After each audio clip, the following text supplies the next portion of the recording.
A very, very intriguing AFC matchup on Sunday Night Football as the Houston Texans visit the Kansas City Chiefs as 3.5-point road dogs. And if you're looking for something to bet, then stick around because we'll dig into just that. We'll also talk about the Texans as a potential sleeper team right now in the AFC, getting hot at this moment. And we'll talk about the Chiefs and the dynasty maybe being finished, and much, much more. Hit that thumbs up button, hit that subscribe button if you're new, and turn those notifications on so you do not miss any of our NFL preview content. Let us know what your favorite bet for Sunday Night Football is in the comment section below. We love hearing from you guys. But Nick, let's dig into it here. The Texans sort of weathered that storm without CJ Stroud. They've won 4 in a row. They're 3-1 against the spread in those 4. The defense is locked in. Stroud came back for the win at Indy. I want to talk about futures in a moment, but just from a football perspective, is this a sleeping giant in the AFC? Well, I'm not quite ready to go there yet. I mean, their defense is menacing. You got Danielle Hunter and Will Anderson wrecking games off the edge, but offensively, I think the Texans leave a lot to be desired. They're just 21st in EPA per play, and Stroud has been less than impressive under pressure this season, which has been a problem dating all the way back to the start of his sophomore year. So if he can't improve upon that down the stretch, I don't really see the Texans making any noise. I just think that's a tough schedule down this road as well. So I'm fading Houston down the stretch here. Interesting, but you have a point. Like, that offensive line is definitely a problem there in Houston. Let me ask you this then, and I think I potentially know your answer, but the Texans to win the AFC South plus 310 in a bad division, or the AFC at plus 1200? Why or why not, Nick? Oof. The AFC just tough. It's so stacked and loaded. We've got 3 teams battling with the Texans, the Colts, and the Jaguars for the AFC South. And we've got the same thing happening in the West with the Broncos taking a huge lead over the Chargers and Chiefs. Plus, you've got the AFC North, which is a battle, and a couple other teams fishing for a wild card as well. So I think Houston's in tough to make the playoffs this season. They face the Chargers, the Colts, and the Jaguars down the stretch, I believe. Tough schedule, and I'm not convinced the offense can even get them past the Chiefs in this game, to be honest. Interesting. Maybe some foreshadowing for your pick, which we'll get to in a moment. But let us know in the comments section, is Houston going to make the playoffs? Are they going to win this AFC South? I still don't think the Jags are a good football team, but here we are. They're 8-4, winning in spite of everything. But I digress. Meanwhile, the Kansas City Chiefs are 6-6. They've lost 3 of 4. They haven't covered a point spread, Nick, since week 8. They have to basically win out probably to get to the playoffs. But is this Chiefs dynasty over? Is that window slamming shut, Nick? I'm not quite ready to go there just yet. Slamming the door shut on Andy Reid and Patrick Mahomes isn't for the faint of heart. They've struggled this season, but when you look at the underlying metrics, top 3 in EPA per play offensively, so they can still play some ball. And they've got 3 home games left. This game on Sunday night against the Texans and the Chargers and Broncos, and then a couple of easier road contests against the Titans and Raiders. And remember, Mahomes is 36-7 all-time against the AFC West, and he's won 8 of his last 10 against the Texans and Titans combined, so don't write them off just yet.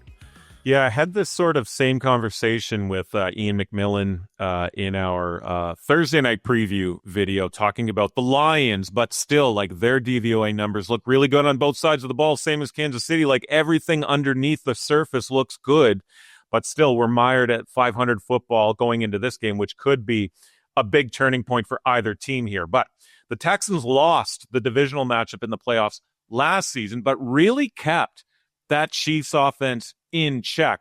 Will we see Kansas City's offense struggle again this time around, Nick? I wonder, like, if that Chiefs magic number to win this football game is going to be 20 points on offense. And my other question is this. It's whether or not if the skill position players on this Chiefs team are good enough at this point, Nick. Your thoughts there? Yeah, I'll start with the skill position players. I think with Rashee Rice back in tow, that helps out a lot. Obviously, last year he was hurt and banged up for most of the season, and now we're seeing Travis Kelce have a little bit of a bounce back season, and Xavier Worthy's out there as well as Tyquan Thornton. So I think the Chiefs skill position wise are pretty set there. Like I said, third in EPA per play. They still have an elite 48% success rate. And it won't be easy against the Texans' menacing defense, but I think Kansas City will have a plan for that pressure. We saw Mahomes throw for 261 yards and 4 touchdowns against a 35% pressure rate against the Cowboys on Thanksgiving. So I think he and Reed will dial something up. The biggest issue for KC, obviously, is the health of their tackles. Josh Simmons and Jawan Taylor both left last week's game. But we've seen throughout the Mahomes and Reed era, especially over the past 3 or 4 seasons, they're used to having backups out there at tackle, and it's really what you do to scheme and strategize around that, and there's nobody better at doing it than Andy Reid. Mahomes has won 5 straight against the Texans all time, and he's 5-1 against them, with his only loss coming all the way back in 2019 when Deshaun Watson was still a superstar at H-Town. You talked about earlier in this video, you talked about the Texans, leaving a little bit to be desired offensively, and that's true. So I want to sort of look at the running back situation here. Like, what do you think about running back props for this game from a Texans perspective? Like, do you think it's like running back by committee in Houston where we have, Nick Chubb, Woody Marks? Do we bet running back props unders for this team? Like, what's your thought from a betting perspective on that Texans backfield? Yeah, the Texans' rushing offense has been a problem all season. They just can't seem to get it right back there. 27th in EPA per play and 28th in rushing success rate. Now, Woody Marks did have a little bit of success last week against the Colts, running for 64 yards, but he also got banged up and left the game briefly. And Nick Chubb just looks washed. So, that's a good shout on the unders here. Having said that, the Texans have to establish the run to win this football game. We all know how much Spags loves to dial up his blitz packages. And to get there, the defense has to stop the run first. So if Houston's one-dimensional at all in this football game, Spags will take advantage. And I think they need to run the football an awful lot, at least in the first half. So be careful with where those lines hit. Having said that, Marks has failed to hit 46.5 rushing yards, which is his mark for this game, in 4 of his last 5 road contests. Speaking of that Texans offense and the guy that sort of keeps this thing moving, CJ Stroud, there's a bit of a narrative of CJ Stroud being bad in cold games. We're recording this midweek where the forecast for Sunday Night Football says it might be around that 30-degree mark, where I believe he's 0-2 in his career. Do you think this is an angle that bettors should pay attention to, given cold temperatures in December and QBs that historically don't fare so well in that environment? Yeah, certainly something to keep an eye on, which is strange for Stroud because he played outdoors at Ohio State and fared pretty well there. But he did lose in the divisional round last year, lost in the divisional round against the Ravens in his rookie year, and has lost both his trips to Kansas City. So not a great track record. Obviously, Spags is really probably going to get after him because he struggled under pressure this season, 25th in turnover-worthy plays, and his completion percentage drops to 51% under pressure, which ranks 20th out of qualified quarterbacks. And of course, on the flip side, you have Mahomes, who is 9-1 in his last 10 games played in under 30-degree weather.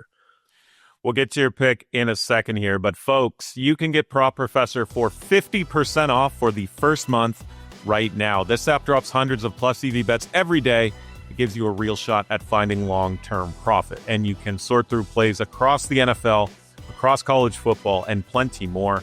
It has tools for arbitrage betting. It's got a fantasy optimizer, and it's easily the best bang for buck app on the market. And you can use the promo code OddsShark50 at checkout to get 50% off for that first month. All right, Nick, let's talk picks here. The Chiefs currently -3.5 at home. Total of 41.5, a bit low here. We talked about the potential temperature being an issue here, but either side of that total right now, -110. KC -180 on the money line. Houston coming back at +150. Your thoughts here? What are you betting? Yeah, as you can probably tell, I'm on the Chiefs at home, where Arrowhead Stadium is a fortress. They're 26-4 straight up in their last 30 games at Arrowhead, dating all the way back to the 2021 season. That's as a home favorite, actually. I just don't think Houston's offense has enough to really push these Chiefs. At the same time, I don't really like the hook of 3.5. I think the Houston defense keeps Mahomes in a phone booth and forces Andy Reid to take field goals more often than he'd like, and the Chiefs win in a grinded out victory. I'll also be on Xavier Worthy over 0.5 first quarter receptions. He's hit this mark in 10 straight games.